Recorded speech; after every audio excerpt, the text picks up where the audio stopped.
Hello, everyone, and thanks for tuning in to episode 91 of the Guardian Hub podcast, where we talk Destiny and our love of the game. And this week, as always, your hosts are Kingsley Max and Des Raven. How you doing? Magical as always. Magical as always. How are you all doing? I am well and breathing. I actually legitimately moments before recording just finished my last wrap for Adored. So solid. So I now have all wraps. Okay, yeah. What was the last one for you? Crucible. I was missing 3 sniper kills. Mm-hmm. Which, kind of like a Revoker, didn't take me nearly as long as I figured. They weren't that bad. Yeah, because I don't imagine they're too bad. They weren't too bad for the Vanguard one. Since you did it recently, do you kind of remember what those steps were? Or vaguely. I'm just curious. Oh, see, I know. Yeah, for Crucible, it's kills and headshot kills. Which isn't that? Yeah, I think that sounds about right. Because I think that's mine at the beginning. Yeah, because I think that's the same. No. Because the Vanguard and Gambit are like it's like multi kills and kills, I believe. Yeah, one of the steps was like multi kills without dying, and then another step was just kills. How many headshots was it about? I'm trying to look at the stuff. 15 maybe. Yeah, so like anyone can and do like that. 50 kills. Yeah, I mean it's not bad. It's much like Revoker. Like the actual, if you get a headshot like every third kill or so, you're actually fine. Mm-hmm. So yeah, it's definitely very forgiving. It's just I normally finish the headshots. It's the headshots that surprise me on how quickly I finish them. Because I call myself not that great of a shot, and then I finish headshots before I even get like all the kills, and I'm left kind of flabbergasted at myself. Yeah, I personally don't have too much desire to get the other wraps, but maybe I will eventually, because the quests don't sound horrible by any means. But But at the same time, I'm like, ornaments on guns is one of the least things I care about in the game. Yeah. Armor more than even guns, but well, I mean, I guess the really cool ones occasionally, like the exotic ones, but I'm just kind of wondering, like, will this be like, it sounds like the quest is probably worth it because it's not super hard, but if it was like a harder quest and, next season and already like it's not phasing out per se, but there's something new to go after. I'm like, I don't know if I want to put too much effort into Crucible and Gambit for it. But it sounds like it's not too bad. No, it's definitely not. I mean, it's not one of those,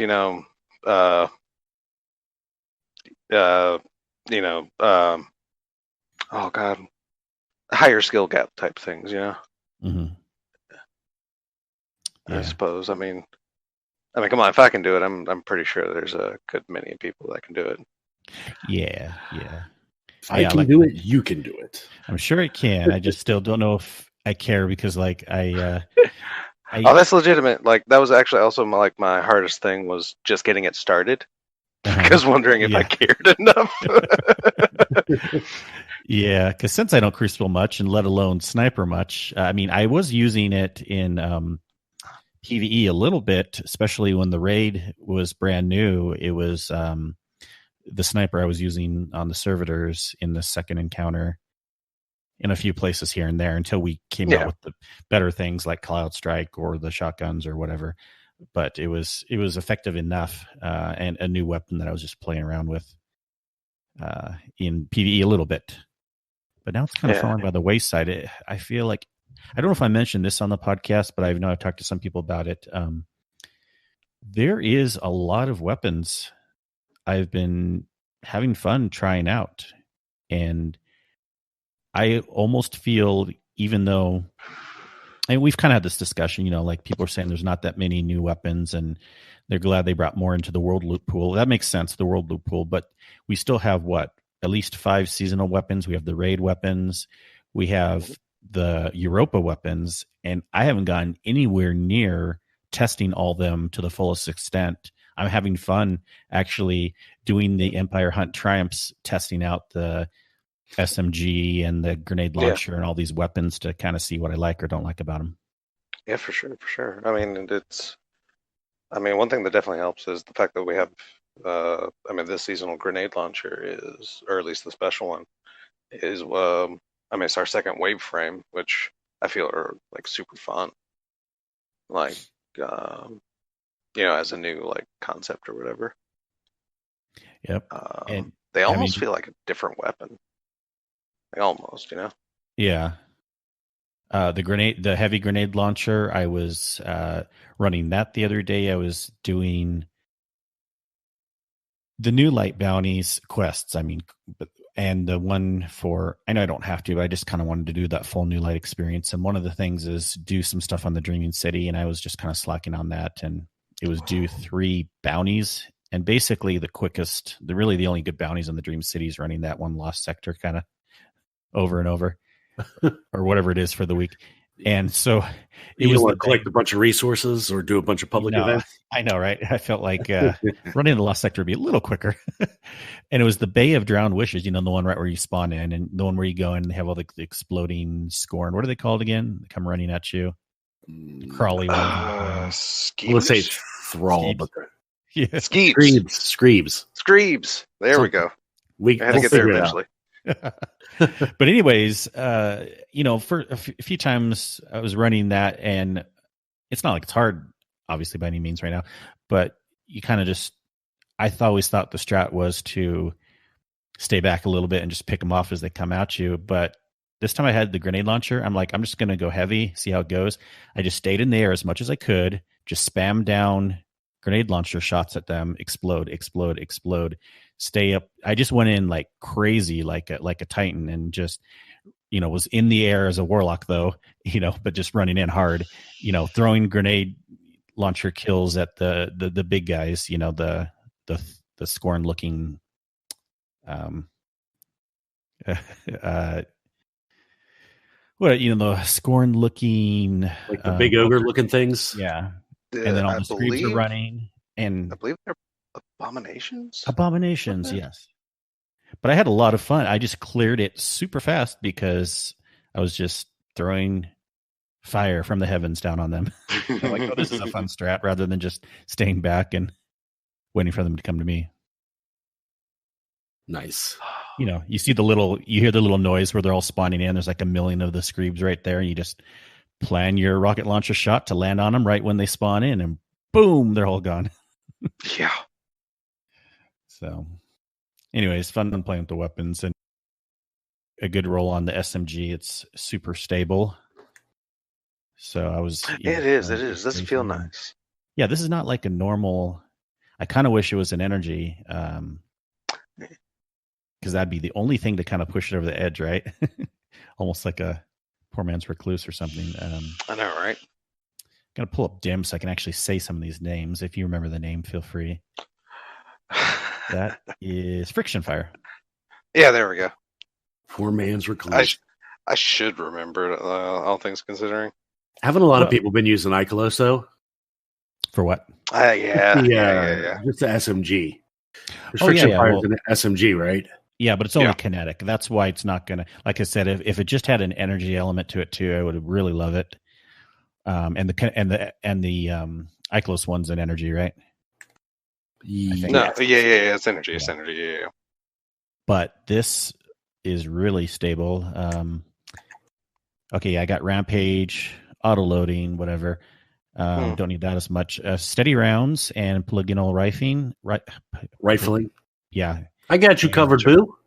And I think it's it's just a range. I was going to say, is it stability masterwork? No, it's a range, but it still feels really stable.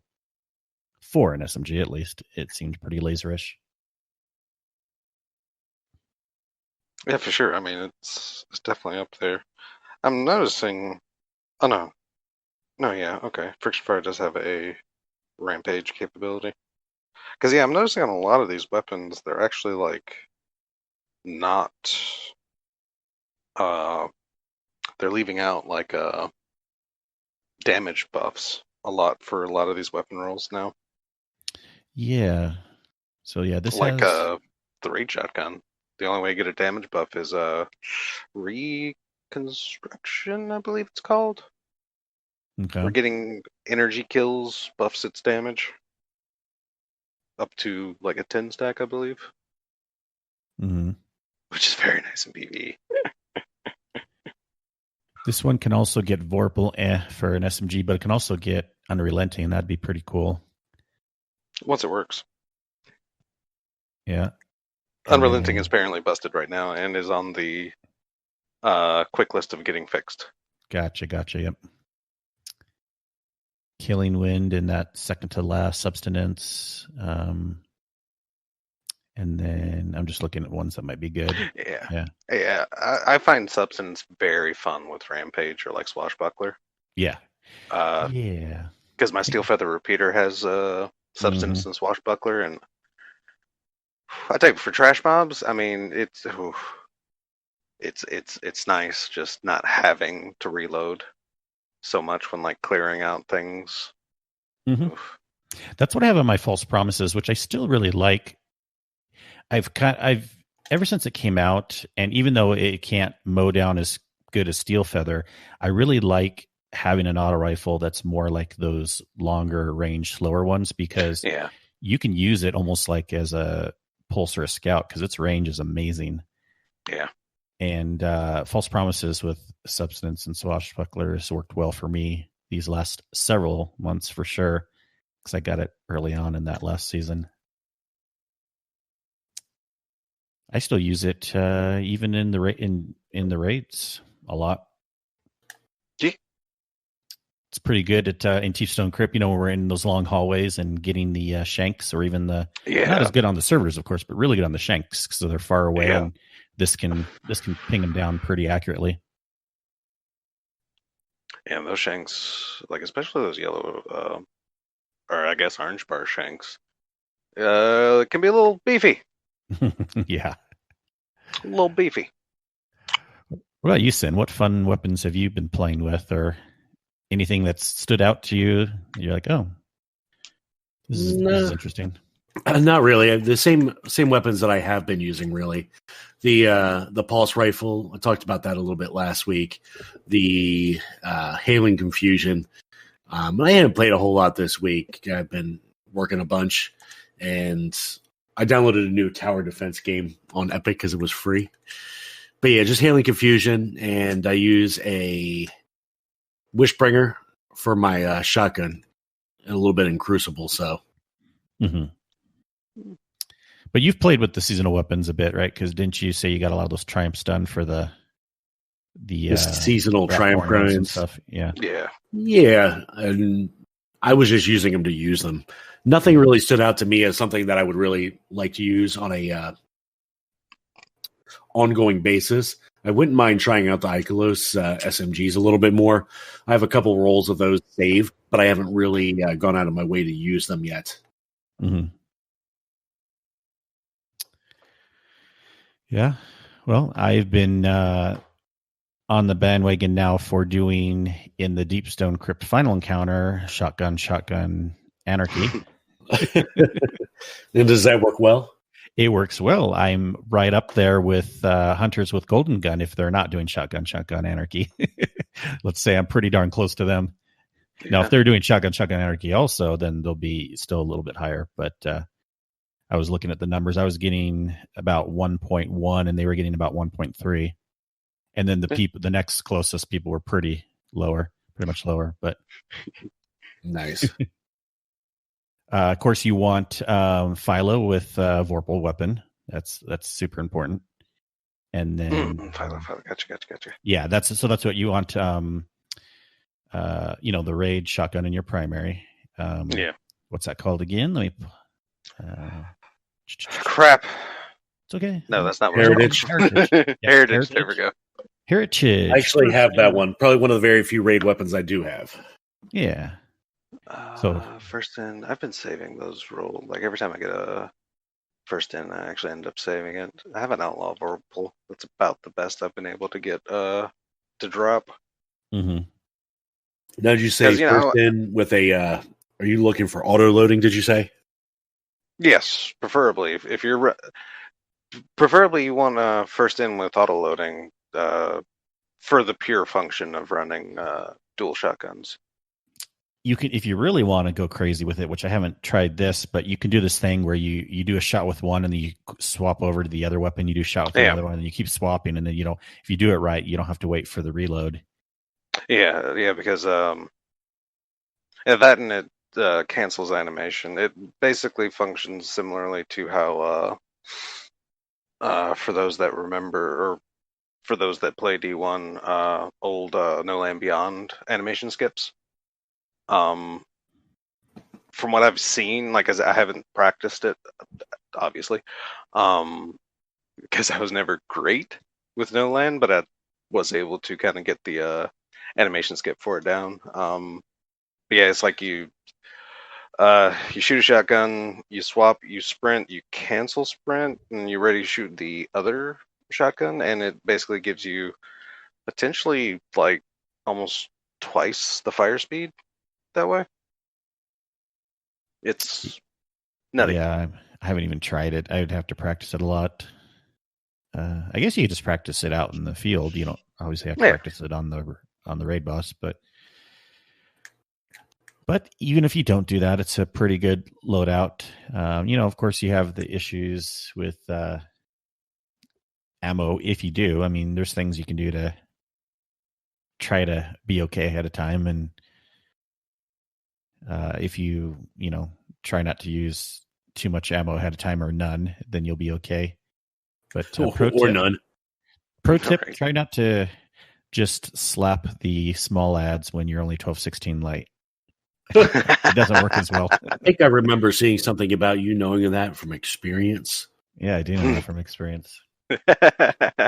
Something about pulling weapons over and not infusing them up or not to level. The funny thing is it wasn't as bad as I expected. Yes, I was dying a fair amount, but still, it's not like there was red things above their head. Maybe there was. I just wasn't paying attention, but it's not like there was anything that made it seem so off. So I just couldn't put two and two together for a while until I tried it a few times. But I mean, I did notice, like, okay, how come I'm having to like punch them twice? How come just 2 or 3 of them surround me and I'm like dead? How come the boss hits me once or twice and I'm dead? Where normally, the bosses can hit you at least 3 times or something. You have a chance to react. But I was like, I don't have a chance to react. He's kind of like killing me too quickly. And then eventually I was like, I think I was looking at my loadout again. I was like, oh, why am I 12/16? So yeah, don't try to run the end encounter at 12/16. It's mucho harder than it should be. Mucho harder. Yep. Lots of nachos. Yeah. Oh man. So what else? Haven't played much then? You haven't raided or anything like that, or gotten the? Well, what about Dawning? Have you done anything with the Dawning? I've been keeping up with it, I should say. I think I logged in. I'm playing now. I was playing this tower defense game. I got distracted with that for about an hour and a half right before recording.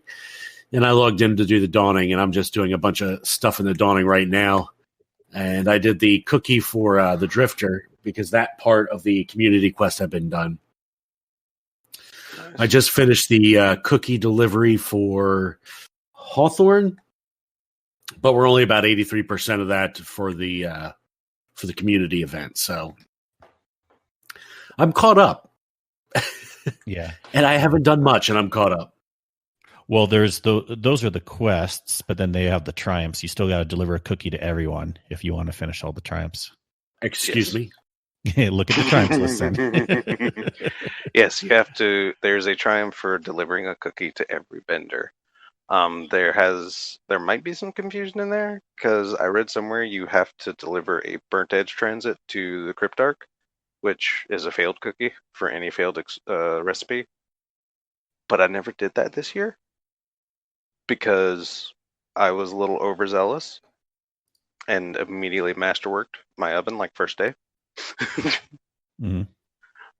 Which of course, I mean, it's easier for Legacy because it's only like 4 recipes you have to do before you're capable of masterworking. Yeah, I But saw that. yeah, that was like the first thing I did was masterwork because it's just, I mean, it makes all of your cookies cheaper.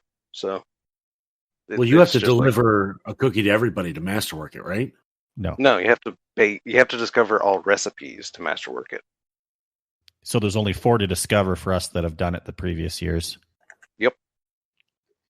If you look at the recipes and go to the last page, you should have 4 undiscovered ones, unless you've already done some of them. At least one of them, I believe, is in the quest for the ship, which I finished second. So day. there's the Crow. He's one of the new vendors. There's Shahan. And what are the other 2? Is it Saint 14? No, he was last year. Oh, he was last year. Okay. He was there last year. I haven't really looked too much into 5 in here. It's okay. It might be 5, but yeah, it's Ava has one this year. Tess gets one this year. Let's see, Ava, Tess, Crow, Shahan, and Ferrex. Oh yeah, are the new recipes. Yeah, Which so I'm kind of surprised it took them this long for Tess to get a cookie. So yeah, that brings the cost down. I'm gonna, I'm not really caring too much about this event, but I will passively work on it. And I was starting to look today, like, yeah, I might as well do those first to get it out of the way. Were you saying that, okay, I know it's good to masterwork it because then the prices go down, but is there a downside to doing that too quickly? Potentially, like there's, I read something that if you don't deliver a failed cookie to the Cryptarch, you can't get the triumph for delivering to all the vendors. Because why the masterwork stops it or something? Exactly, because you cannot cook a failed cookie after you masterwork it. Oh, yeah, I think because you actually don't get the choice. Yeah, okay. But then again, I was able to, but I can't take my experience as like the norm because I am like legacy, so I don't know if I didn't have to, but I know I didn't, and I still got the delivering to all vendors triumph. So take it with a grain of salt, but I was able to bypass that. But I mean, also to be safe, you can fail a cookie because apparently what you get back for giving the Cryptarch a burnt edge transit is indeed like random ingredients and the 15 essence that it takes to make the cookie anyway. So it's kind of, I mean, it's like a non-issue because you get that just as much essence to bake another cookie. So yeah, there was also something, I'm trying to see if it's in the known issues, but isn't there some other issue of the recipe that Bungie tells us for Zavala? Oh, that's already fixed. Oh, that's already fixed. Okay. Yeah. There was the latest patch. Yeah, there was a pop. Okay. There was a pop up that I mean, at the very least, there was a pop up that made mention that this recipe was listed wrong. It's not this. But thankfully, I already made the pop up go away, and I didn't care. Yeah. Yeah. So they fixed it in game. Okay. Yeah, I believe. But either way, I didn't see an issue because it was a legacy recipe, so I didn't have to discover it. Yeah, so lesson 2 also is no point looking up. I mean, we have a nice infographic thing on our channel that tells all the recipes, but if you've ever done any of those legacy ones, just save yourself time and go to the actual recipe at the bottom. Yeah, you don't have to build it in the oven unless you really like doing that. More power, of course. Maybe it's a puzzle for some people. Crap. Oh yeah, and actually, as I realized, last week sometime, I've been back in Destiny for a year now. Congrats. Because I was able to get back in like at the start of the dawning last year. Around like just around or before, but yeah, I've been back in Destiny for a year now. Nice. And nothing's changed in the dawning. Well, I was kind of worried and expecting this once we started to see information coming out. I mean, yeah. I mean, then again, like I said, I don't mind because I do like the look of the oven, so it's got a nostalgic quirk to me. But, eh. I don't get. Some people were saying the dining is their favorite seasonal event. I feel like this one, other than baking cookies, there's the least stuff to do, even if we keep all the events the same. Because at least Haunted Forest for the Halloween one, and then Yeah. EDZ for the aerial zone. Of course, that won't be anymore. Well, no, we still have the EDZ, so it could be. Yeah. Potentially. Yeah, potentially. We'll see. Maybe they'll change some of these other ones. I was gonna say something about. Oh yeah, what's with this? I haven't tried looking into it. Wasn't there supposed to be something in the trailer that said ice moves with the Sparrow, or was that just all marketing too? It's just the normal things that we can already do on the Sparrow. I don't know. I didn't. Sin, are you in the game? We need our live correspondent. I rarely. I am in the game. Go to Europa. See if your Sparrow can do anything different. Is it supposed to do something different? Well, I don't know. It just said ice moves in the trailer, and like, why are they telling us that ice moves on your Sparrow? Why are they telling us that unless there's something new? But then again, maybe they're just saying do ice moves for fun during the dying, even though it's something you can already do. Because you can already get, if you go off of like a ramp or get some air in your Sparrow, you can already do those moves with your D-pad where you kind of like kick your feet off the side, or those cool looking moves. So I wonder if that's just the same, or if there's something, or who knows? Maybe we'll get these when more of the community event opens up or something. I don't know. I don't see anything particular on this year's Sparrows, so yeah. I know there's some kind of upgrade, one of the quest upgrades on here that I haven't done yet. That's for your ship. The starter SM upgrade or whatever shader. Yes, that's for your ship. Starfarer 7 or Starfarer 7M. Yeah, that one. Yes, and that shader actually is in fact animated. Huh. Is that so? Yeah, it's a little difficult to see. It's a little difficult to see on the preview screen, but once you apply that shader, the like underfins become this light blue color.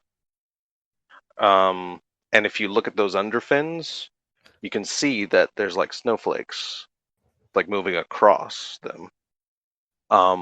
Which, like I said, on the preview, it's very difficult to see, but while you're actually loading into something and seeing from like that back angle, it's far more obvious. Huh. But yeah.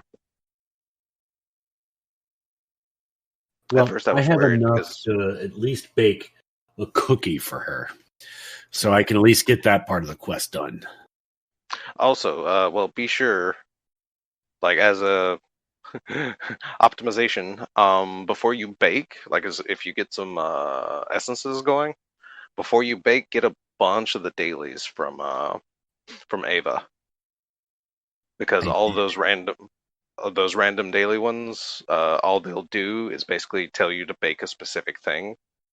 And it gives you like 10 bright dust, a random ingredient, and I think some cheer. Dawning Spirit.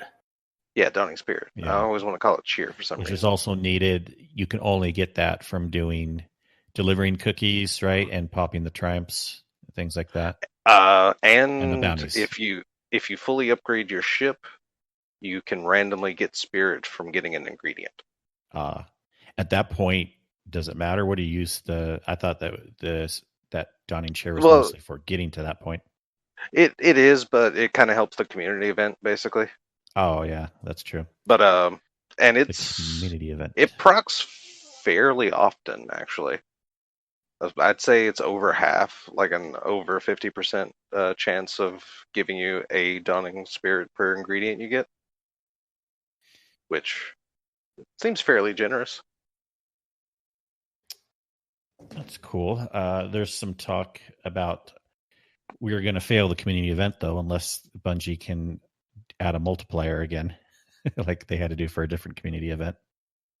So I did apply the shader. And I do see the animation. Not that you go back to the route we were originally talking about. I see it. It's difficult, though. It's difficult. Yeah. But how are we going to fail this event? Because nobody's doing it? No, not that nobody's doing it, but this happened with another event too. Remember, like the numbers were really high, and Bungie ended up adding a multiplier like halfway through the event. I forget what it was for. It wasn't Felwinters because we passed that super quick. No, yeah, it was something else. But someone was like doing an estimation on this and how each time how it was like doubling or going up exponentially or whatever, and basically the idea is it would have to be 1 billion eventually is like for the final number of whatever. And it was I can send a few sources, news articles later, but they said that definitely we won't be able to get there in time before the event ends unless Bungie adds some multipliers again, which is usually what they do instead of changing the numbers. Two reasons that probably makes sense. One reason, it might be harder to do that because it's built into the code on the game, but also that way they can't say like, well, it sounds better to give a multiplier than to say we have to lower the total number for you plebs. Instead we'll just give you a multiplier to make you feel better. You're still reaching that number. Right. Yeah. I don't know. We'll see what that gives us at the end. Actually, just now realized, it's a 10-step thing. It's a 10-step quest. And we're still at 83% on step 5, which I would think isn't that awful, because it's going to be like a 3-week event, right? Yeah, but doesn't it, I don't know if you're able to tell, but does it seem like it kind of exponentially grows or doubles or something to like that effect? Oh, man, it definitely takes a while, and like this is, the community is not ripping through this like past community events for sure.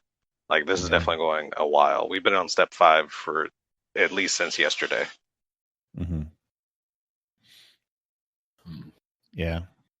Now, how do you you were talking about this, going back to this burnt cookie thing that you're talking about. Mm-hmm. How do you make one? It's any failed recipe.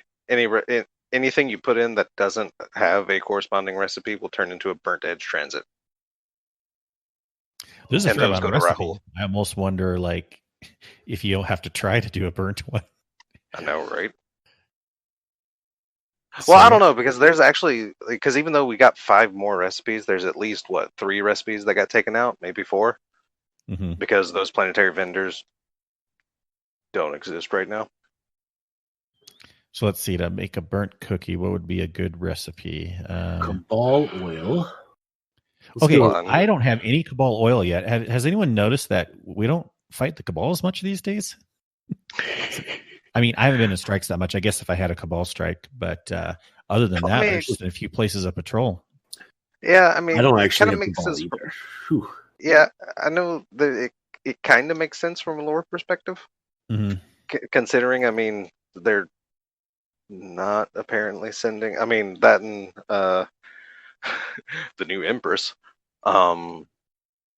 actually wants the Red Legion to come back home, which is strange, considering Gaul used to send out military platoons, and we're like, well, you either win or you don't come back. So yeah. So the Cabal, I know they're still on Nessus in that area. They're on EDZ in some areas. Is that about it? That potentially is. And, the strikes, which are, of course, from those areas. Yeah, because Europa is Vex and Fallen predominantly. The Moon is predominantly Hive. Yeah, I'm trying to track them down now. Track them down, and find them for us. Dreaming City and Tangled Shore. Well, yeah, there's some Cabal in Tangled Shore too. Oh yeah, Tangled Shore. Yep. Yeah, up in the near the Sorix Cut area. Oh, I've passed through there a lot for the Wrathborn hunts, but I guess I haven't had one drop yet. Maybe I haven't killed enough, or just ignored them when I was running by. Probably haven't killed them. That's the thing, because we still had that cutscene with freaking Cabal and Osiris that we still haven't seen. That That's has right. me Cabal and has me Zavala, curious. or Cabal and Osiris? Oh, there's one. Well, Zavala was prominent in that cutscene, but Osiris was chilling in the background. Yeah, he was chilling in the background, leaning against the wall or something, and then it was Zavala with some Cabal. Yeah. We're thinking that's going to be at the end of season then at that point. It could be the transition, yeah. Like from one season to the next, like potentially whatever is happening. I mean, that's the only thing I can really think of. Considering the Cabal aren't getting involved in this Wrathborn stuff, which is really weird because, I mean, it's Sivo Wrath inciting people to war. I mean, you'd think her primary target would be a bunch of warmongers. I need to look at the trailer then again because I feel like one of the trailers for this season showed, or the DLC or whatever, the upcoming stuff showed. I thought I remember for sure on the Dreaming City, unless I mistook it for a night, and it showed almost like a Taken fight, but it was, this Wrathborn hunt people version of a Cabal guy on the bridge shooting at us. Does anyone else remember that in a trailer? No. I'm probably just imagining it now. I think. Well, if you find it, I would like to know. I mean, I'm almost wouldn't say that it sound familiar, but because there was, but I don't know. On that same end, my memory is not always reliable. Accurate. Yeah. If I find it, let us know. Okay, go ahead and talk for a second, Sen, while I watch this. Well, I got a couple Cabal oil while going on the EDZ, so I'm going to try this burnt Nice. egg transit. Yeah, make sure you just don't add something in that turns into a real recipe. Well, I'm looking at the list. There looks to be only 3 Cabal oil recipes: Cabal plus flesh, Cabal plus sharp, and Cabal plus null. So as long as I don't do any one of those. So yeah, Cabal and Solar then. Try that. And hopefully you'll get a burnt cookie. You got to eat it, Sen. No, actually, you got to. Gotta give it the roll. Impossible heat, maybe? Impossible. Yeah. Or multifaceted flavors. That's not one. Just use one you have a lot of. Yeah, I feel multifaceted is a little harder to get a hold of because those are multi-kills. Oh, that's the one I got most of. Now the problem is I don't have enough of the essence. So yeah. For those of us out there that didn't look at the cheeses to get the essences, what's the best way to get essences? Well, if you want to be efficient, definitely look at the cheeses. But if you want, I feel one of the best ways to collect essences and ingredients right now is Gambit.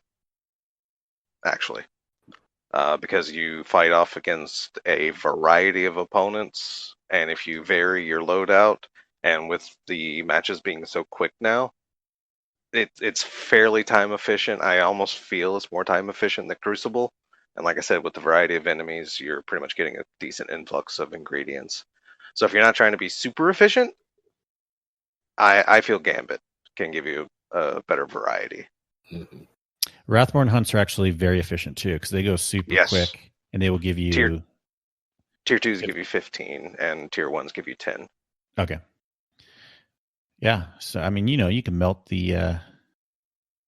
those ads pretty well on. Yeah, which is one thing I do actually, because I'll run Gambit until I get charges, and then I'll break off, take a break, do some Wrathborns, and then hop back in. We still don't have that next upgrade for the lore yet, do we? Not yet.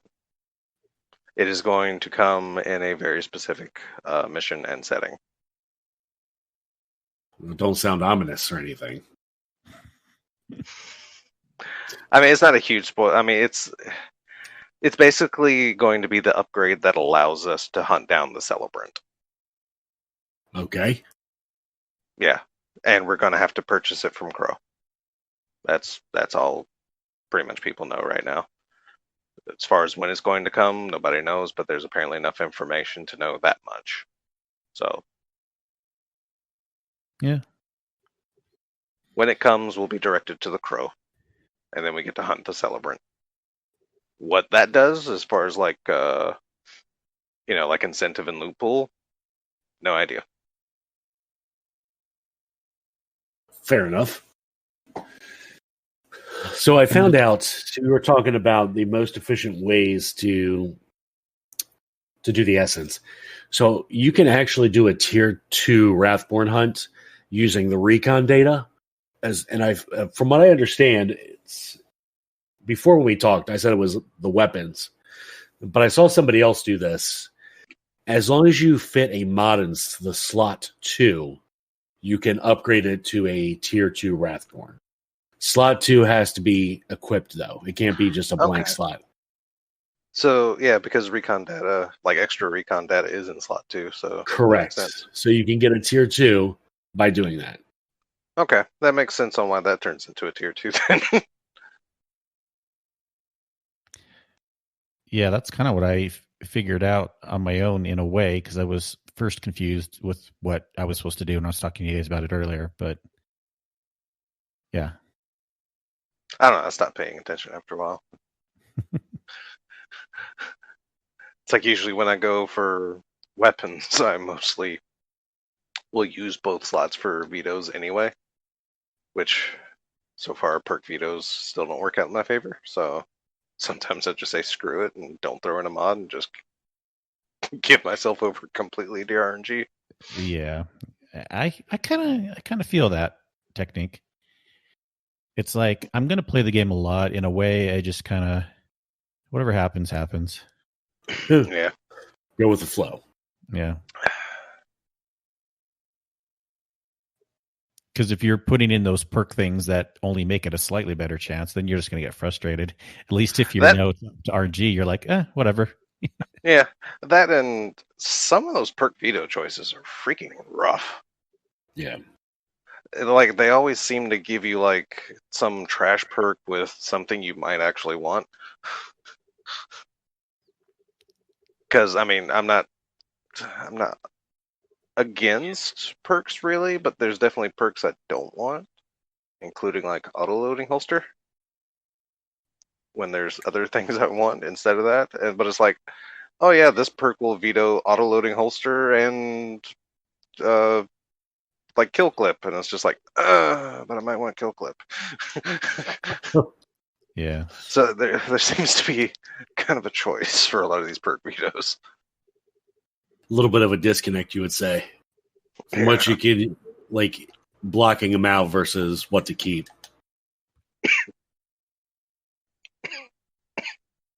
Well, I don't know why I can't find this anymore. I'm looking. I must have just totally imagined that. If anyone remembers seeing that, let us know. Or you can just tell me I'm imagining that. Give us a timestamp. Well, I'm looking at a couple different trailers and I'm not seeing either. And then I was thinking, was it a picture in like the calendar? But I don't see it there. I don't know why. I hate when that happens. I hate like that said, you know something's there, and then all of a sudden you can't find it, and you're just like, Because I'm usually pretty observant and remember those details. So I don't know now why I'm missing that. Although I do see in the calendar. Remember, Sin, when we were speculating? I mean, I wasn't so much, but you're like, that looks like the Leviathan. Remember? Like, at the back of one of the pictures, like the open mouth. Yeah, no, it's just Aramis with, I don't know what it is below her, but Aramis's head with oh yeah, bubble thing. Yeah. But nope, not seeing what I was looking for otherwise. It ain't no thing. Oh well. You'll figure it out. You'll figure it out eventually. I think we've seen most everything from the trailers now. I remember a few weeks ago before the exo hunts came out, those exo challenges on Europa that rotate. Some people were showing some of those screenshots again saying, we haven't seen these areas anywhere yet. And then they showed up right after that in the exo challenge. Yeah, I remember somebody actually posted one of those pictures and like, I haven't seen this. I'm like, that looks like last week's exo challenge. Yeah. It's there now. Because I only remember because that area, yeah, because it wasn't survival. I think it was agility that had you in that jumping between the platforms. I did like the look of that area. Yeah. It's super interesting. The one that's most annoying to me is the freezing one. It's not hard per se, but that's like the hardest one for me for whatever reason. Like the jumping one is easy with the Warlock, especially on PC. The last one too, if you go in order when they came out, that one where it's basically like hold the base, and then that one was fun. That was fun. Yeah. But the first one was just annoying to me. I'm like, okay, I got to run to the next spot and I'm not getting there fast enough. I got to kill some ads so I can get some more buff, Yeah. It was still fun enough, but it would be way cool if, I'm still happy that they had the 3, but boy, if they could have had 6, that would have been on point, kind of like how we had with the 6 Ascendant challenges. Yeah, I can definitely feel that. Yeah, this, because I have to say, this season has shaped up to definitely be more than Shadowkeep was. I definitely feel. And yeah, it's crouching pretty close on Forsaken, for sure. Yeah, not there, but pretty close. You can't really say that now that the last season's dungeon is back. That's not really a fair thing to add in. Yeah. Because it still was from last season, but... Yeah. That and the actual seasonal stuff is a bit light, which I understand because... most of the thought process probably went more towards the expansion than the season. Which, like I said, is completely understandable. But yeah, given the exo challenges, the penguins, the augment, the weekly augment to do with the eclipsed, the new idea of the eclipsed zones, and then bringing back and fine-tuning the master and grandmaster lost sectors. I'm so glad they brought those back. Yeah, even though I still actually haven't even went into one. I haven't even completed one either. I haven't even stepped into one. Well, I've been into one, a 1250, but didn't make it very far. But I take that back. I lied. I actually did complete it once, but I haven't been back since. Well, when did you first completion? If you're 1260 something now, they're not too hard anymore. It was after I got to 1250. I do know that. But I tried it before I was there, and yeah, then they're a little harder for sure. Yeah. So I need to go back in again. I haven't gotten any of the new exotics for this season. I really have been not really motivated to go do it. Is the Titan one not as good? Because I know the Hunter and Warlock one is good. I know there's that. Honestly, I don't even know what the Titan ones are, other than the one that takes an overshield. Let's see. Maybe it's not as good then. I knew there was the overshield one, but I don't know what the other one was. Mask is good for Hunter for sure, and Necrotic Grip isn't game changing, but it's still good for a Warlock. Yeah, Precious Scars. After reviving or being revived, you gain an aura that provides overshields to you and nearby enemy allies. Not enemies, good God. And then Icefall Mantles, which replaces your barricade with an overshield, but you can't sprint. Yeah. Which seems fair, because but yeah. Yeah, I haven't had the motivation to go get them. Because Mask of Bacchus actually is another thing you want. Supposedly, when Fallout was doing the numbers for DPS, you actually want Mask of Bacchus. It really helps for the end boss encounter on Deepstone. I forget what he said the reason was for. I'll have to check that video because I don't know. It seems difficult to justify taking out a Celestial Nighthawk shot. I know. Yep. Check it out. And hopefully I didn't say the wrong thing in there, but I'm almost positive because I remember it was the new. Isn't that the Hunter one that creates the shift ability? Yes. Okay, so maybe it wasn't that. Jeez. Now I'm like, Well, I mean, it lets you shift instead of dodge. But it also your arc weapons deal increased damage to combatants for a short time. And you deal increased damage to all slowed or encased combatants. oh, so maybe it was that because the arc. Okay, so it's Yeah. not just the shift ability. Yeah. Like the shift ability does a thing in PvE. Because I know it's not supposed to work in PvP, but it might. I don't know if I've heard anything about that yet, because the only other hunter thing it gives weighted knife, disarms that give weighted knife a second bounce. And it can stagger unshielded. Yeah, it can stagger, like your knives can stagger. Wait until I've done all the research here. But yeah, I do want to say something about arc damage was good because of course the something about the shotguns and the cloud strike and most of the weapons you're going to be using anyways are arc. Yeah. And of anarchy, of course, anarchy. So maybe in this case it really would be better than Slush. Yeah, potentially, because I didn't realize anarchy was arc damage, which if you're bumping up those ticks and because even if you're not using Cloud Strike, first in, which is the preferred slug shotgun, is also arc damage. So yeah, I mean, potentially. Yep, he's shown it in the video, Mask of Bacchus. I don't have the audio turned up, but we'll take his word for now. He's usually pretty good at testing things. I like his style better than Dado too. I mean, he always has a lot of humor in his videos. The kind of that deadpan. This is what you got to do. He's not really trying to be funny. It's just he's not, but it's great. He's just funny. Yeah. I mean, well, because there's a lot of people that tend to insert awkward humor because they're trying to be funny.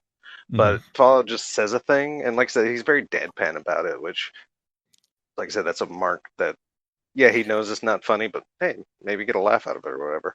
Yeah, I appreciate it. It's about delivery. Yeah, it's about delivery. That and Fallout is entirely incredibly meticulous in like checking numbers and everything. I remember watching his video for Fellwinter, and oh my god, did he test like so many things. Yes, he knows what people will fight against ahead of time too, because even in this video he was saying, but Fallout, what about this? What about that? He's like, well, let me tell you. Like he knows all the edge cases that people might argue ahead of time. Yeah. And we kind of put that into the video.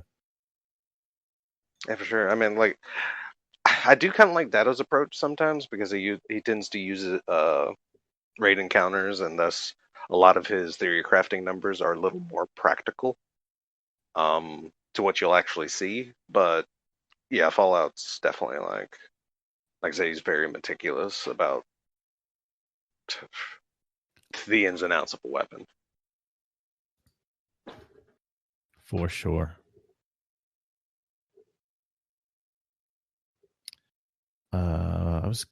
What else was I gonna say on this topic? I forget, but I do know, Des, do we have more fun lore to talk about? And honestly, we had a blast last week, by the way, and we had a lot of people write in and said that they enjoyed it. So indeed. Like I said, I did go over a few lore bits. Like I finally read through I believe it's called Lost Lament, is the lore book. Because the lament is the sword, and that's regarding stasis, which, like I said, I read through a lot of actually I read through all of the Beyond Light release lore. Not the Season of the Hunt stuff, but just what came like with expansion. So Lost Lament, which isn't quite as sad as you would expect, because Lost Lament is the story of the EXO version of Clovis, whom, as I've said before, we now know as Banshee 44. Wait, what? Right. we do know, like I said, that lore book pretty much. I mean, it's kind of a very kind of a heartwarming story, really, because we find out that Clovis One, as he was originally known when he was activated, he wasn't like an experiment, like I feared he was. He was. I mean, that lore book kind of teaches us a lot about exos. The fact that it's basically their personality imprints that they use rather than actual memories. So, like, when we go back and look at, like, Cade and what he, quote-unquote, remembers from past lives, yeah, there's a strong chance that Ace might not have ever existed. Which kind of makes Cade's story even sadder. But, yeah, because Clovis 1 just had Clovis's basic personality imprint. But Clovis 1 was built because the Vex were starting to take over the Europa facility, because the actual Clovis Bray the First is a giant douchebag. Yeah. So yeah, the Vex were starting to come through his giant Vex gate and take over Europa. So he built like his exo version of himself to be better, stronger, faster. Cue Daft Punk. Than any other exo. Which, of course, the megalomaniac would make his body that much better. It's perfect. Yeah, but yeah, Clovis 1, actually, when he was activated, never got a chance to be Clovis Bray's puppet. Because he kind of went with Elsie, who at that time, as we know her, the Stranger. But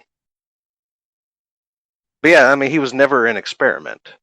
The reason he's had that, because he started the fight against the Vex. He went through his training protocol, which unlocked the sword, which we know is the Lament, and also unlocked the pulse rifle that Clovis 1 ended up giving to Elsie, so that way she can look badass as she killed Vex alongside him. So yeah, that's how the Stranger got her rifle and Clovis got a sword, and they just started hacking through Vex. So yeah, Clovis literally spent 43 reboots fighting Vex. And the reason he has memory problems now is because he went through 43 reboots in a very short amount of time. So he actually damaged internal systems. Okay. But like you said, they're also apparently made without memories anyways, right? Yeah, but the reboots themselves are done in a way to prevent basically any kind of dissociation from the exobody. Okay. Because apparently the only reason they look human and that they can function human is to basically keep the personalities sane as they are exos, or else they just go crazy and start ripping themselves apart. Yeah. So the first one, of course, is without the memories. It's the personality, and then of course, in that lore book, there's actually a cloud service that does track what memories they gain. So that way, if they do have to like reboot or go back to a safe state, it's not a fresh reboot. But of course, during the Vex invasion, that cloud system was damaged. So basically, all Clovis had whenever he restarted was the fact that he knew that he was going to fight the Vex, and the fact that he went through the training. So he had very basic of what he went to do, but yeah, he kept like being rebooted to do it more and more and more and more. Gotcha. Yeah, this sword quest was a lot of fun, and I appreciate knowing more about the lore on it, and it's something that is actually fun to use too.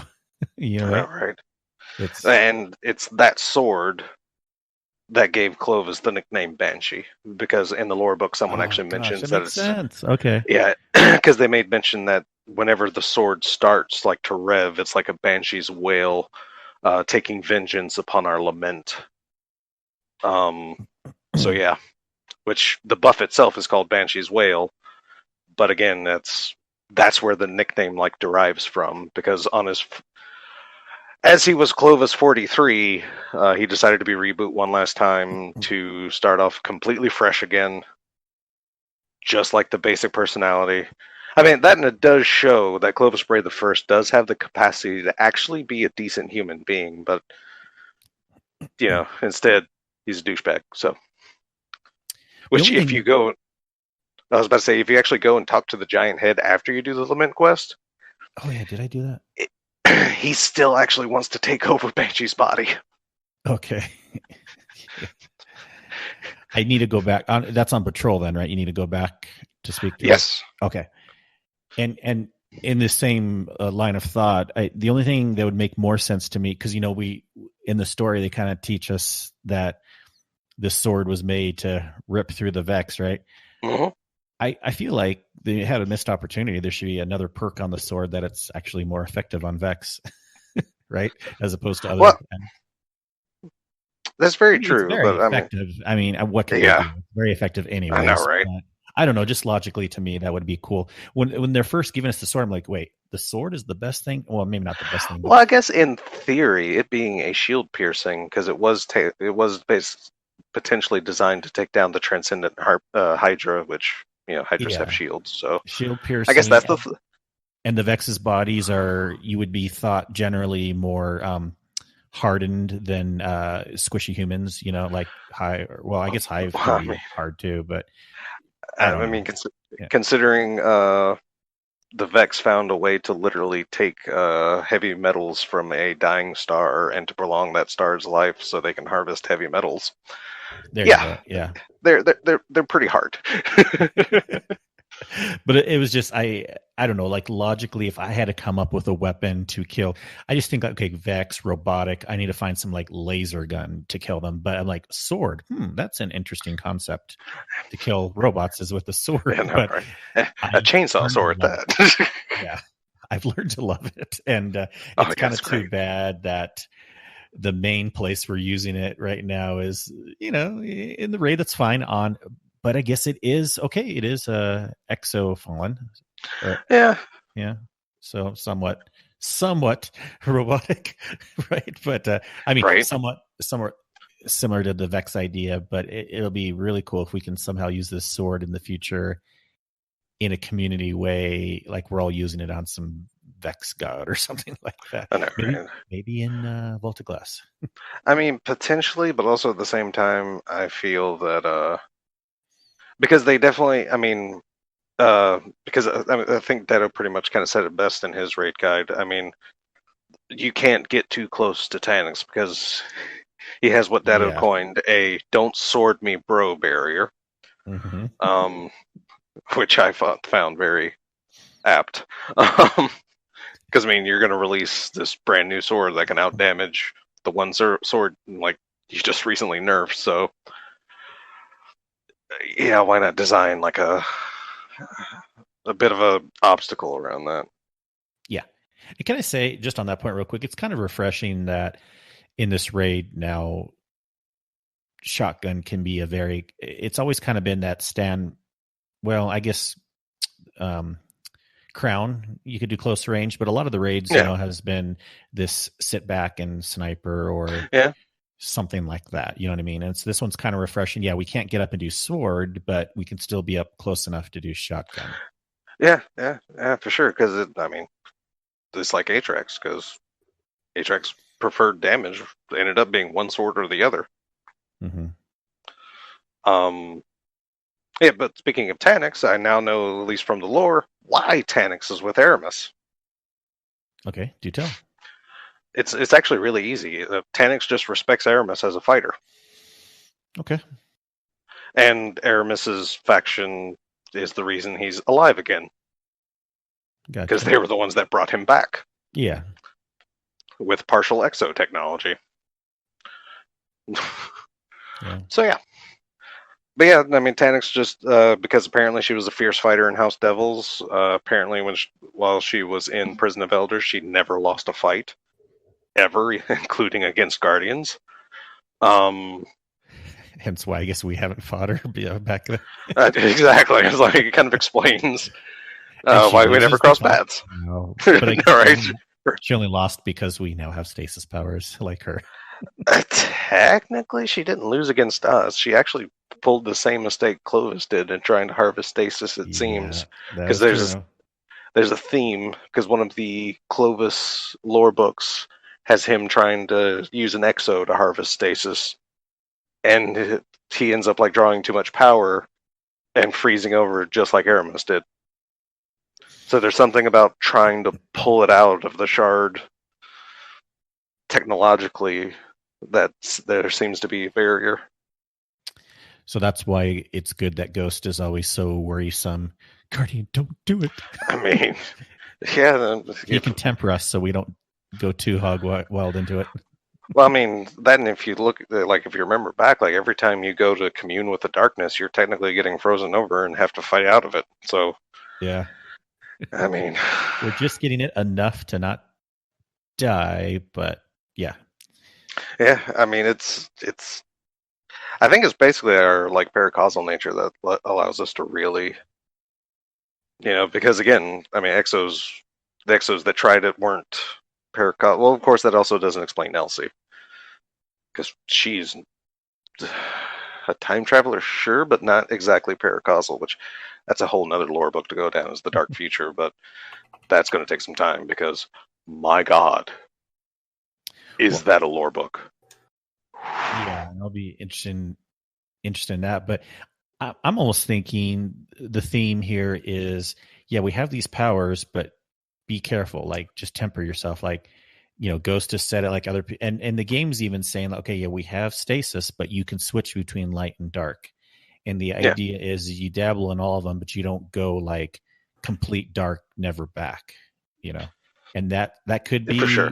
That could be a thing where, hey, as long as we're not like devoting our whole persona, our whole life to the darkness power, we can somehow, it won't overtake us. We can somehow swap between light and dark. I mean, that's actually that was the entire focal point for when we got Thorn back and like transformed Thorn into Lumina, was the fact that Shin Malphur actually saw that trait within us, that we're capable of walking that line between light and dark without actually giving in to temptation. Yeah. Which, as soon as I saw that, I knew it was coming. I just didn't expect it this soon. I say soon, but that was like freaking, God, like a year and a half ago. Something like that. Good God. Yeah. Oh, man. What else with lore? Anything else we didn't go over tonight? Oh God, there's a bunch of stuff, but like I said, Dark Future is definitely something that's that's too much. Are you saying that rabbit hole is super deep? It can be, because it connects with other things, and I'm just going to say there's some people I don't trust right now because of the Dark Future. But yeah, it's very interesting. Without getting into the Dark Future itself, who don't you trust? I don't want to say yet. Oh, I got to know. It's like you just can't tease it and just not give me a little something. Well, I don't know as much, but I have a feeling some people are starting to trust. You can even say again, but well, nobody trusts the spider, geez. So I don't know if that's no. I was going to no. Geez, what's her name? Moon Cora? Lady. No, Eris. Moon Lady. Eris. Okay, yeah, it's Eris. I don't really fully trust her right now. Because in the Dark Future, she actually becomes Savathun's right hand because she's tempted by the darkness. And it's one of these storylines where it seemed obvious at first, but then they make us seem like, I mean, obviously at very first, and then they make it seem like no, she's actually on our side, but then it could be a whole 360 again, where no, it was obvious, you know. It was obvious, but it is the fact that I mean she is working with Elsie, so Elsie is guiding her to stay that line. But also at the same time, like the lore book regarding stasis, because if you read the Ship Stealer, she actually is using a lot of the same language that Aramis used before she was tempted into the darkness as well. About things of like ruin, and she really has a chip on her shoulder about Savathun. And one thing that Elsie warns us against is obsession. And right now, Eris is very obsessed about Savathun and taking her down. So it's just like a massive weakness she still has. I don't know if it's changed, because regarding stasis is also before she started working with Elsie.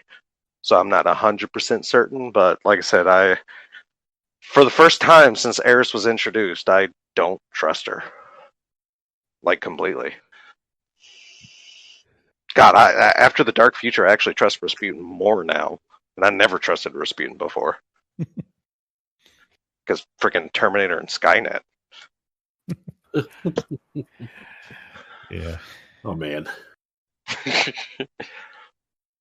But yeah, hilariously, Rasputin in a exo body actually helped.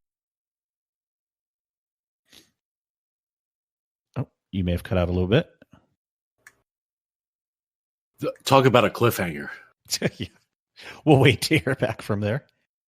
All I heard was Rasputin in an exo body. Wait a minute. You cannot leave me on that cliffhanger. Well, we'll wait to hear back. We'll for sure get that. Now, Sin, one last thing I didn't want to talk about tonight. Did you know that Deepstone Crypt raid is too easy? If you speak to Glad. No. But the point I kind of wanted to make was that we hopped back into Garden recently. And yes, it is. Oh, Des is back. But I'll just finish this real quick. Yeah. But we want to hear what you wanted to say.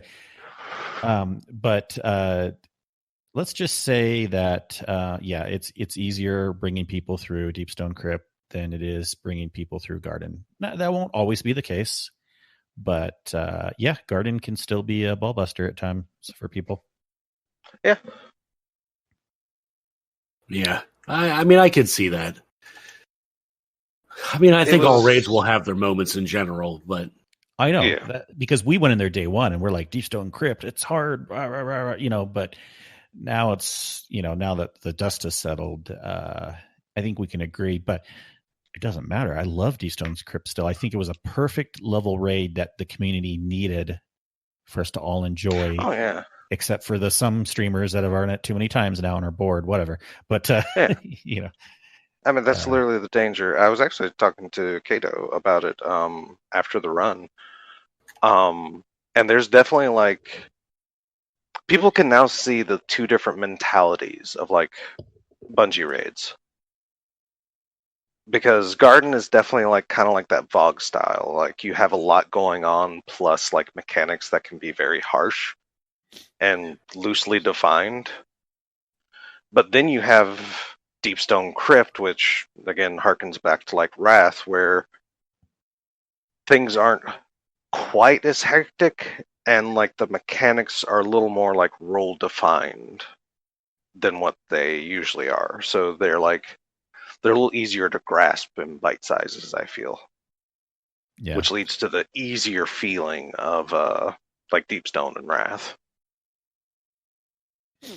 Yeah, and there's still a few encounters too where, like, especially the first and the third encounter, you really can, hate to say this, but carry people where some people don't have to do any mechanics. Yeah, yeah, for sure.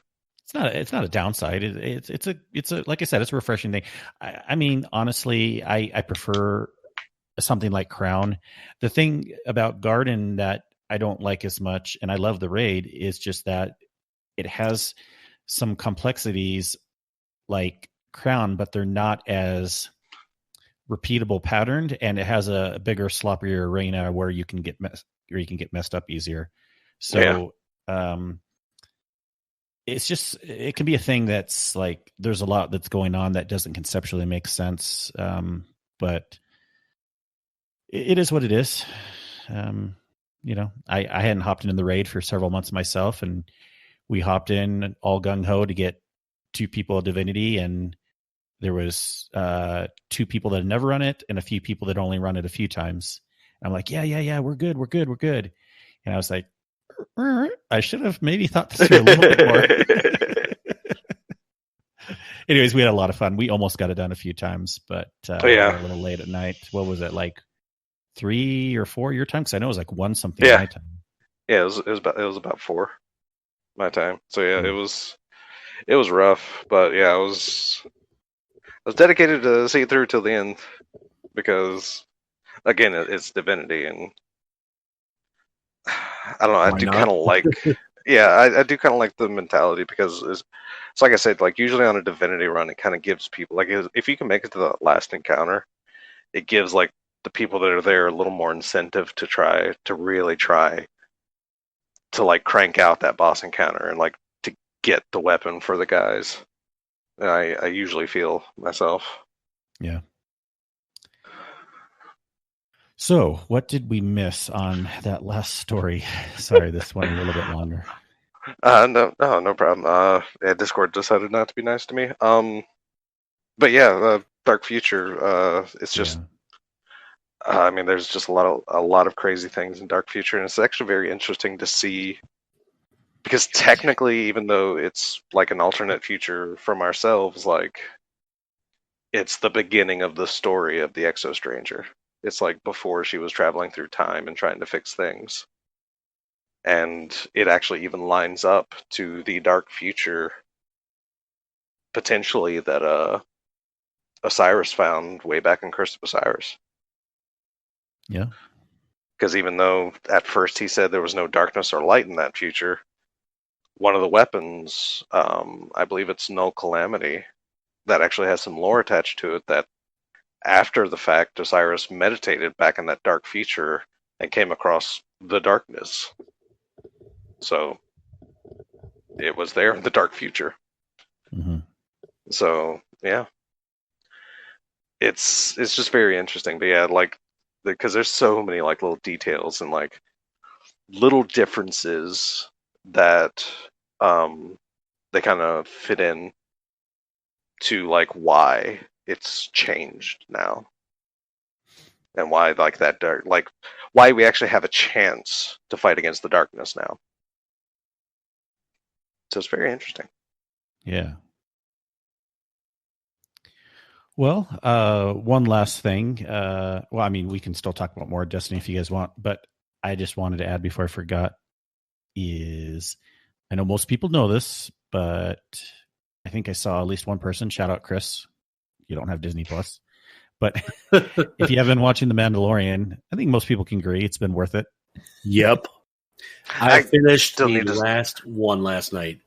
Sorry, Des. Wait, we won't talk. Yeah, no, we won't say anything. You haven't finished it, Des, or you haven't? I still haven't started it. Oh, you haven't started it. That's fun. Yeah. Okay. Do you need a login? Do you have it? Do you need my login? No. Okay. No, I have Disney Plus. It's just every time I hop into Disney Plus, I get stuck in the 90s X-Men cartoon. Yeah. I like relive nostalgia through that because it's something that I watched as a kid that I'm not cringing at every 5 seconds. I can actually relive that nostalgia. So it's like really nice for me to be able to go back and watch something and enjoy it like I used to. Cool old shows on there. There's nothing wrong with doing that, but you need to binge Mandalorian. Have you not watched it at all, or just not the second season? I have not watched it at all. Gotcha. Okay. Well, okay. Yeah, we won't say anything, but it gets definitely more exciting in the second season. But I think a lot of people really, really loved the first season too. Did you like the first season, Sin? Yeah, I really liked this one. I liked the ending of this one. I think it kind of wrapped things up a little bit without leaving too much of a cliffhanger. Yeah. First season, they're like separate stories almost a lot. And second season, there's like a story arc more so. Yeah. So I really enjoyed this one. You know, I think it's really hard to get too much into it. with Des not seeing it, but a few people too. It's just barely came out on Friday, so we'll wait a little bit. But I mean, the Mando stepped outside of his shell this season too, doing things that he hadn't normally or not supposed to have done up until now. Mm-hmm. He's really stepped outside the box, and you've seen other Mandalorians without getting in too much. You've seen other Mandalorians do it, and this is he finally did it when he had to get a code. And here at the end, talking about. And then also how they intertwine in these other stories in a beautiful way that doesn't just seem like marketing, because we know a lot of other series are coming out, and there's these little intertwined things that are working well in the storyline. And, Sin, I also looked up the timeline of it. I think I knew at the very beginning, but then I didn't really think about it much. And then when we got to the very end, I was like, wait, what's the timeline again? Because, we see some very interesting things in that last episode. And then I had to remind myself, okay, yes, it comes after episode 6, right? Of the movies. Yeah. That's where Mandalorian is. Yeah. That much I know. Okay. Well, that's good to know, especially at the very end of season 2. But so before the new 3, but after the original 3. Yes. Like I said, the only thing I know is what caught my interest in it at all, hilariously, because, again, the main character, to a T, pretty much fits the description of Boba Fett. To the effect that the person that, of course, they were keeping, the identity secret and whatever, but even the guy, that lead actor reading for the part, thought he was reading for Boba Fett. Oh, that's cool. So, yeah, he was actually, acting pretty much like Boba Fett. So I thought that, because I just thought it was hilarious, because, again, you read the early description of The Mandalorian, and it just sounds like Boba Fett. Which isn't really hard to do, because, if you just go by the movies, there's not a lot to go on. There's not, yeah, I know. And everyone's always like, oh, Boba Fett. I'm like, why does everyone love him so much? He's a cool character, but I just don't know that much about him. Of course, I didn't read any of the stuff or watch the side things, but yeah, I mean, the people that love him, because there's basically 2 different types of Boba Fett fans. There's the people that just think he looks cool in the movies, because he does. Yeah. They gave him the perfect air of mystery and cool look, and he sounds important. He backtalks Darth Vader, and that's ooh, So they gave him just enough cool points to be interesting. But then there's the real nerds in Star Wars that read the old expanded universe, which definitely kind of not really rewrites, but just gives so much to who Boba Fett is. Yeah. But yeah. Well, and I've been impressed too that even though this is a TV series, these last few episodes, I don't know if you'd agree, Sen, there's so much action in them that usually would be saved for a movie, that quality of action scenes. Yeah, especially this last episode, I thought was really intense. Yeah. Yet somehow I wasn't wanting, even though it was only 40 minutes. You would think okay, if there's that much cool things going on, that would be reserved for a movie. You want more? You want more. And of course I want more anyways, but I still felt satisfied when it was all done. Yeah. It's just brilliant. They did a good job on it. I actually can't wait for a lot of the Marvel series that are coming out as well. Because Lord knows they're almost all about to come out at the same time. Jeez, and 10 new Star Wars ones also. Yes. I'm still looking forward to the Obi-Wan series, because they actually they confirmed long ago that Ewan McGregor is coming back to play Obi-Wan. Mm-hmm. Isn't there a did I see correctly? Is there a Boba Fett one coming? I think there's a Boba Fett one too. Yep. Oh, Jesus. Yep. I mean, all right, then. Let me pull up the list again. I 10 new ones, so it would make sense. I know, right? Well, I mean, if they're that successful with The Mandalorian, why not? They definitely need something to carry Disney Plus, though. And I feel with I mean, as long as they keep having good writing, I mean, Star Wars miniseries and like Marvel series like could really help boost that. Okay, Obi-Wan Kenobi, Ashoka, Rangers of the New Oh Republic, yeah, Ashoka. Andor, The Bad Batch, Star Andor. Wars Visions, Lando, The Acolyte, Okay. A Droid Story,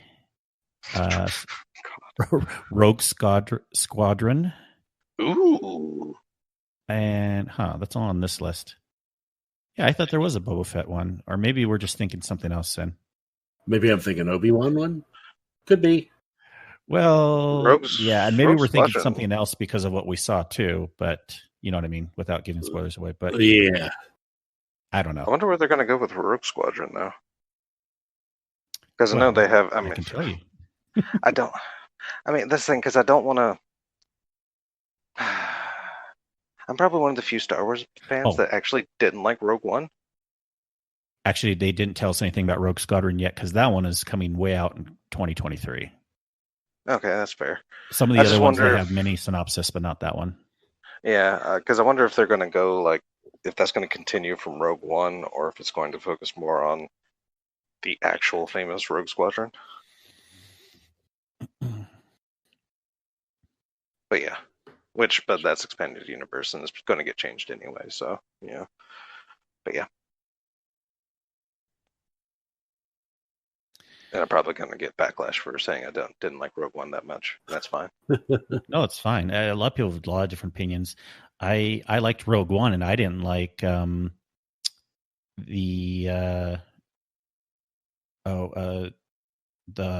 Solo one as much. Solo, Everyone yeah. loved Solo, so different people have different opinions. The only reason I didn't like Rogue One is because, like I said, being a Star Wars nerd, it basically it rewrote the role that in for people that remember the Dark Forces game that turned into the Jedi Knight series of games. It rewrote the story of Kyle Katarn, which was a very interesting character that earned a game series about him. So, it's whatever. Yeah. And I preferred that story of Kyle Katarn's progression as versus the Rogue One movie. But yeah, because I just didn't see why they made Rogue One basically a glorified love story, but to each their own. I thought there's enough action in it. I mean, for sure, but it's like the whole reason she's there is like her crush or whatever. I don't know. I may not have given that movie a fair chance. Hey, no, I'll fully admit that as well. I see. The thing about Star Wars is I like the position I'm in with it. It's like I'm a moderate as far as like the Star Wars feelings. Like I enjoy them a lot, but I don't have enough into it where I can get like all salty when one isn't perfect how I want it to be. And I mean, I'm one of the weird fans that don't detest Jar Jar Binks. Just to let you know. So I'm an oddity in the Star Wars like overarching fandom. Yeah, that would probably be my least favorite thing. Actually, even then, I don't hate all that, but like I'm kind of like that was just kind of stupid to me. The only reason I even liked him is because my 4-year-old nephew talked like that. So me and my brother found Jar Jar like adorable because we liked the way our nephew talked. Yeah. So, I mean, that's legitimately the only reason I latched on. And it's like, oh yeah, he's kind of funny, but yeah, he does some stupid stuff, and you wonder why he's there. But he got a huge pass from me. Well, and there was the people even way back in the original movies that thought the Ewoks were dumb and just a marketing thing. But then you ask my wife, she's like, "That's the best part of the movie." You know? So, oh God, it appeals to different people. Yeah. I mean, she doesn't literally mean the very best part, but it was a huge part in her opinion. It was a good addition. Yeah, like I said, it's basically just all taste and flavors. And like I said, I hate the fact that the prequels got so much junk because, I mean, if you really like the action parts of Star Wars, because, like I said, playing like the Jedi Knight games and stuff like that, and really getting into like the books and like what the Jedis can do, that's personified in the prequel trilogy. Like, you're not going to find many better lightsaber duels and like starfighter sequences than in the prequels. Yeah. Which is one reason why the prequels get a huge pass for me. I mean, you can ask my wife, I roll my eyes whenever they show anything about Anakin, especially when he becomes a teenager. It's awful. Like, George Lucas cannot write a love story. It's awful. He's a whiny teen. You could cut all of Anakin Skywalker's parts out of episodes 2 and 3 and I'd be fine. Hey, maybe he can redeem himself when he comes back for Obi-Wan. I know, because that's the thing, because his career was ruined from the prequels, but I don't think that's fair because it wasn't his idea to act that way. Yeah. It was George Lucas, people. Come on. Oh man, this is fun. We're having this talk. It's your bonus. We almost should make this as a second episode. It's your bonus episode. Special. Yeah, right.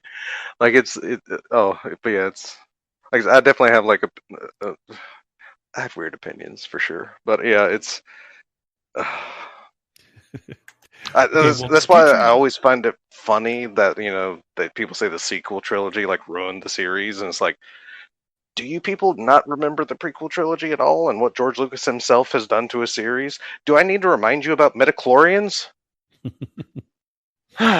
Well, and on the sequel ones, I feel like some people didn't like the second one, and a different group of people didn't like the last one, the third one. But usually it was a different group. It was almost a half and half. Yeah. I liked them both fine, So I just felt episode 7 touched on too much nostalgia, basically. Yeah, right. Like it did. Like yeah. I mean, it did like the Star Wars stuff. You start with an orphan on a desert planet. Someone gets their hand chopped off. There's a Death Star replica. It did like the Star Wars lore stuff, and I wasn't really impressed with it because of that. But yeah, I enjoyed like the last two. Mm-hmm. Moderately, at least. Yeah, moderately at least, right? Yeah. I mean, that's all you can hope for. Yeah, because yeah, it's a different person, and actually, if you track down a lot of the ideas they used in the sequel trilogy, were in George Lucas's notebook. So, yeah. Well, yeah. I implore you to try and prioritize watching Mandalorian. Oh, I will. And I also implore everyone to consider getting the HBO Plus or find someone who has a login because HBO Max. Sorry, jeez. So saying Disney Plus. Thank you, Sin. I should know better because I'm on HBO Max a lot. There's a lot of good shows, and of course, Wonder Woman is coming out December 25th. Looks like it'll be a pretty cool movie.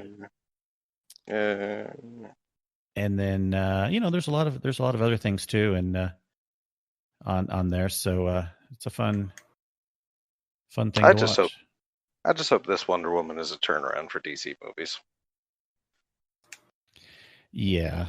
Well, I didn't see some of the other ones, so I was just kind of choosy for the DC movies anyways, and I like I don't know. I will say, like, the first Wonder Woman the first movie that came out, just suffers like what I feel is like a recent DC thing, and like they have a good idea. They're telling a pretty good story, but there's like one massive plot point that they just completely fail at that just ruins the movie for me. And what is that? Well, for the original Wonder Woman, it's like when they reveal who the lead bad guy actually is. It's like all of a sudden, it's like she finds out who it is, and she turns around and sees the guy, and he's like, "Yeah, it's me." I'm like, "Wait, what? That's it? That's the reveal? What?" Yeah, like that just killed the momentum of the movie for me. I felt something a little more dramatic was necessary there, but yeah. Otherwise, it was a great movie. Well, no, I think I remember that now, but you know what? And my wife knows this. We joke about it, but I'm sorry. I have a crush on her. That's fair. I mean, I think I had a lot of forgiveness with what the I mean, storyline yeah, was. that's fair because, like I said, the story itself was okay. She played her part really good. It's just that one, how they handled that plot point and like that, you know, pivotal point in the movie in like the last 15 minutes was just awful. And I love the actor. They even played the guy, like, because he was what, like Lupus or something in Harry Potter? Yeah, yeah. So Oh, yeah, I and mean, the sin, because you haven't seen Mandalorian yet, Des, but the guy who plays the Mandalorian, he's the bad guy in the new Wonder Woman movie. ooh, Pascal, whatever his name is, or something like that. yeah. Nice. Like I said, I just hope it's better. I mean, that I haven't seen Aquaman, but I just hope. Eventually, DC has to learn how to do a good live action movie, right? I mean, I feel, I feel they Uh, haven't really hit the mark since Men of Steel, which is saying something. I'm just excited. I can watch it in my home. A fun movie on Oh, Christmas Day for a service I already have, and there's a lot of other cool ones that should be coming out next year. We can add onto that list. Yeah. But yeah. Ooh, and speaking of things coming out, I actually can't wait for Black Widow whenever it finally drops. Yes, I'm interested in that one. Like I said, in so many series, WandaVision, the What If series is going to be interesting. The Loki miniseries. Oh my god! Yeah, yeah. So the Loki, yeah. Speaking of these ones that they were, oh, man, lots of stuff. Indeed. So Disney Plus worth it, HBO Max worth it. Yeah, Yeah, I definitely say like with the stuff coming up, like Disney Plus is going to slowly become very much worth it. Mm-hmm. Like I definitely feel, and like I said, if anyone's nostalgic about like the old X-Men, like '90s X-Men or Spider-Man cartoons, it might already be worth it because you can binge like those entire shows Yeah, I right still want to now, and watch it's great. even like the old DuckTales and all that, and I saw that was on Yeah, there. I just hadn't gotten around to it yet. I mean, basically, I also feel if you have any kind of kids, Disney Plus is already worth it because you have Pixar Oh yeah, on demand, for sure. which is, I mean, they're great kids movies. They're freaking fantastic. They've been kid Yeah, movies for like the past like 30 years. there's a full feature Pixar movie coming out on Disney Plus on Christmas Day. What is Ooh. this? Pixar Disney That's interesting. Plus movie Christmas. Yeah, but you're right. There's a lot of good. I was also watching. What's the Pixar movie? We watched it again recently. The one with the emotions. You know, with the different happy Oh, and sad. Inside Out. Inside yeah, Out. that Really one. good movie. Yeah, I watched that again the other day. Okay, the new Pixar movie is called Soul, coming out on Christmas Day. And let me see what the synopsis is, but it's a full feature movie. You know, doesn't mean it's going to be amazing, but okay. Soul tells the story of a jazz obsessed music teacher whose body and soul inadvertently become separated, with hilarious and no doubt heartwarming consequences. Some of the voice actors are Jamie Foxx, Angela Bassett, Davy Diggs, and Tina Fey. And so Not a far, it bad has a cast. 91 on Metacritic. How? I don't know. How? Early release. I don't know. Who knows? But I guess, but I'll be checking it sounds out like for sure. I mean, shenanigans. yeah, right. Well, we know cyberpunk shenanigans. That I do feel bad for those developers in that game in that entire situation. Because as soon as I saw the developers pretty much say it's like, oh yeah, we'll give you a refund for PS4 copies or like last gen copies, I'm just like, ooh yeah, that was awful. and Cyberpunk had a 90%, but supposedly they only got to review the PC version and not the PS4 and Xbox version, and it supposedly just barely got to 90, almost like it was planned or something. Yeah, because the devs actually pretty much admitted that they paid more attention to PC and current gen than they paid attention to last gen. Yeah, I mean, at the very least, from what they say, they're going to be fixing it, or at least making it more playable on PS4 and Xbox, like for the coming months. I mean, it's just they completely dropped the ball. I mean, we haven't seen also like this kind of refund policy since what was it that Ubisoft screwed up? I don't even remember. But it was something that like they offered refunds plus like you could download 2 free games of Ubisoft's like as an apology. Yeah. What was that? I feel like I even was part of that. It's a while ago, right? Oh yeah, it was. I mean, I want to say it was before Assassin's Creed Origins. Yeah. It wasn't this this Destiny killer game that they were talking about. No, it wasn't one that. that flopped. Oh no, Anthem? No, it wasn't that. That one people just kind of stopped talking about. But no, this is. I think that's the story. Des is like this has really hit the news. Like I haven't bought Cyberpunk. I was close. I was kind of waiting for some more people to talk about it. But if I had bought it, I'd probably stick with it just because I like to give people a chance. I'm almost too forgiving. Yeah. Wait for patches. I hear the latest patch that just came out yesterday or the day before does fix a bunch, but I understand why this all went down, and I understand people's frustrations. And this is crazy news that they're just, it's unprecedented, where they're just. I mean, it's basic. I mean, that develop even before release, that developer was getting into like bad social life because of crunch times. And then when like they went to push a date back, like the community forced back, it's like, no, don't do that, and blah, this, blah. And Cyberpunk itself has just been like a really weird, like, teeter-totter seesaw of a game as far as like the public eye goes. I also didn't understand why people were so excited about it. I guess I never really watched enough of the previews or knew what it was about, but everyone's like, I'm so freaking excited for Cyberpunk. I'm like, why? But yeah, no, I didn't watch the promotional stuff either, and what little I've seen now, it just seems like a futuristic GTA to me, but whatever. Yeah. I mean, that's what it looks like, what little clips I've seen is like people running around and maybe accidentally hitting someone, getting in trouble with law, and getting chased down. It's like, it looks like GTA. So is there like a Red Dead almost? Red Dead, basically GTA, all the open world stuff. Future. Yeah. Yeah. Just Cyberpunk instead of modern or Western. Which I would prefer futuristic stuff, but I don't know. I asked a couple people, and if I bought it, I would have bought it on PC. But I was asking a couple people, and they said it was pretty cool, but no one reported back to me that they said they were really enjoying it. And I've read stuff online, even people that have run through the story a few times, and a few people I follow on Twitter, also Paul Tassi, they have like moderately good things to say about it, but no one's really saying that it was amazing. And then that coupled with all the complaints, that's kind of what put me on hold for buying it. So I'm glad I waited a little bit to pull the plug on, or, pull the cord on purchasing.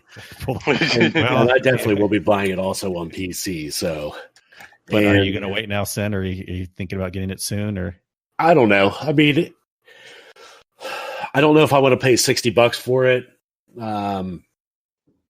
Maybe if it's on sale. Yeah. Well, the thing you got in it right now that's going on, I don't know if the coupon applies to it. I'd have to check. But the Epic Store does have their $10 off coupon sale. So every time you buy a game, you get $10 off, but they give you a $10 off coupon to start. So anything that's $14.95 or above, you can use it on. And that's kind of how I bought my Borderlands stuff over last year. Speaking of Borderlands, are we getting anything this year for Borderlands? I don't. I think all the original announced DLCs are done, but then I think I saw an article saying that they might have some more to be announced next year, but nothing is confirmed right now. Gotcha. Borderlands 3 is just holding right now, as far as we know, unless someone's heard more news than me. I mean, they had a lot of DLCs. There were 4 DLCs already on it. 4 DLCs in 1 year. Mm-hmm. So what you're saying now is dead game. Got it. Maybe. I mean, also at this point in time, the question is, will Sin finish Final Fantasy VII Remake before Part 2 comes out?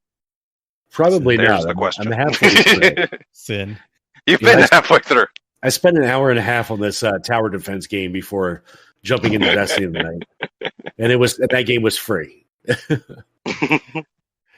Okay, Sin, you get on that. Des, you get on Mandalorian, and I'm working on and then we'll meet somewhere in the middle. Which I've been enjoying Valhalla. I think it's well worth it. I think it's a fun. Nice. If you like Assassin's Creed games at all, I think you'll enjoy this one. Does this carry like a lot of the actiony stuff? That because I know I've heard like what was the last one? Odyssey. Yeah. Yep. I heard that one felt a little more like Assassin's Creed met like God of War. So I'm wondering if that feeling kind of transfers over to Valhalla. I played God of War, but I get what you're saying. Fair. Okay, so Valhalla, the funny thing is, I don't know how, who's the developer? Ubisoft does this. And of course, we've heard they have crunch issues too. But they have so many cutscenes, so many story, full video, like minutes long, that are in these games lately that I'm like, how do they do this? And like Destiny's like, guys, sorry, we're trying to even fit in, like one cutscene per season or two or something, but anyways, if I had it sounds silly, but sometimes I'm kind of like, let's get to the play. There's almost too much story. There's almost too much cutscenes, and the actual action play seems, to answer your question, seems a little less involved than the last one. But I'm enjoying it. This one has a lot more almost like side quests to do that almost adds more like role-playing elements to it than the other games that are part of. They seem like side quests, but they're actually a really important part of the main quest. Like you have to build your town up, your city, and you never had to do this before, and you have to actually raid these monasteries and churches to get supplies to build up your town. And then once you have enough supplies, you'll build up the stables more, or you'll build up this or that. And so there's way more like skill trees. There's way more things to do, but it seems almost a little bit less gameplay actiony, if that makes sense. Yeah, that kind of sounds like Assassin's Creed 3. Like that, it felt kind of like the same way. Like, I mean, of course, Assassin's Creed was still kind of basic in gameplay at that point in time. I say basic, but from what I hear, like the crap you get now, like old Assassin's Creed is basically definitely basic comparatively now. But yeah, like I said, it sounds very like Assassin's Creed 3, which had a lot of like story elements, because again, they were trying to like tell the story of this like child of two worlds, whatever, half Native American, half settler and whatever, and this, that, and the other, and blah blah blah. It sounds very reminiscent of that. Yeah, and of course, almost sounds reminiscent of a friggin' what was his name? The guy that made the Metal Gear series, like minutes and minutes and minutes. Okay. Kojima, was it? Yeah, Kojima. Haven't played. Yeah, not familiar with that. Well, I know one of the Metal Gear games, Metal Gear Solid maybe 2, I think, is actually in the Guinness World Book of Records for longest consecutive cutscene in a game. Yeah, well, I'm sure this is nowhere near that, but I think it's kind of still, I don't know. I'd be interested to hear from, I'll have to ping Elmer Fudd. I know he's been playing that game some, and see what he thinks too, compared to some of the previous ones. I know who else in our Discord, Lucifer, he's been playing it too. So anyone, if you've been playing that, I'm curious to see what you think. But it's fun, and also the armor and the weapons. There's a lot less you can acquire and buy, but there's a lot more upgrading to those specific weapons. Yeah. Huh. Interesting. So it has a different feel, but it's still close enough to a normal Assassin's Creed game that if you like them at all, you'll like this one. Yeah. Interesting. Well, this has been a fun movie and game talk. Right. So, yeah. So we're happy that you guys tuned into our movie and game talk episode. All right. So let's close out And let's see. I don't know if we have, I'll give all the information again on all our stuff. Remember, everyone, if you want to keep the discussion going, please join our Discord. We have an awesome group of people that discuss Destiny and other topics. Even though we're mostly a Destiny Discord, we have another games channel, and who knows, we're going to have to create a movie channel now. But, so we're becoming anti-meta is what you're saying. Hey, we're always going to be mostly Destiny, but we have all the other stuff too if we want. Indeed. Bonus episodes, yes. Anyways, we have our clan. If you want to join our clan, feel free. We still have some spots. Just be sure to join the Discord first and let us know. And then also please check out DestinyNewsHub.com. They've had, amazing set of articles that come out there. We're listed on their website now too. Our podcasts will post there, and hopefully we're getting a little more viewership and listenership from that. So shout out to them. Only 2 hubs on the net. The only. Yep. Don't think of anything else. Anyways, other than that, and if you want to leave us a review on iTunes, feel free to do so, and we will read it on the show. But other than that, let's do our sign-outs. Des, where can people find you? Good sir. You can find me, of course, as always, in the Discord. And if you guys want a lore channel, I need more than like a couple people saying, a few more people, but thanks for getting back with me, Les. But you can find me on Twitter at DES_Raven, where you can definitely kind of get in touch with me. But yeah, it's probably going to be more on the Discord side. Sin! My _brother, thank you. You can find me on twitch.tv/SynMedia, SynCyn, and over on Twitter at Sin_Media. Kingsley, let's do it a little funky today and take us out. All right. This is Funky Cole McKingsley. Hopefully people know what I'm talking about when I say that artist. Anyways, this is Kingsley Mac. You can find me all the places by that name. I stream on Twitch occasionally, mostly while I'm raiding, except on Twitter, you will find me as MC Kingsley or McKingsley. And then, just to let you know, you can find our show on Twitter at The Guardian Hub or on our website. One of the best domain names there are, theguardianhub.com. Definitely the best hub on the net. Excellent. Thank you, Sin. Thank you, Des. And for everyone listening, have a great 2020, even though it hasn't been a great 2020. But because you're listening to us, hopefully it's magical. A little bit of enjoyment in your day, because Sin is magical. Des knows the lore. And I'm just here to pleb it up. And I think we should challenge people before 2020 ends. We haven't gotten a lot of reviews over the year, or over the year, we've gotten a few. But I challenge everybody who's listening. And as we take out 2020, can we get 10 to 15 more reviews before the end of the year? For anybody who's listening, throw out a review out there. We'll read it, and we do appreciate it. Indeed. And if we get 15 reviews, we will do something special. Sin will come up with the idea and get back to us. Very well. Excellent. All right. Well, thanks everyone for listening. Have a great week. We love you all, and we'll talk to you later. Bye. Later, man.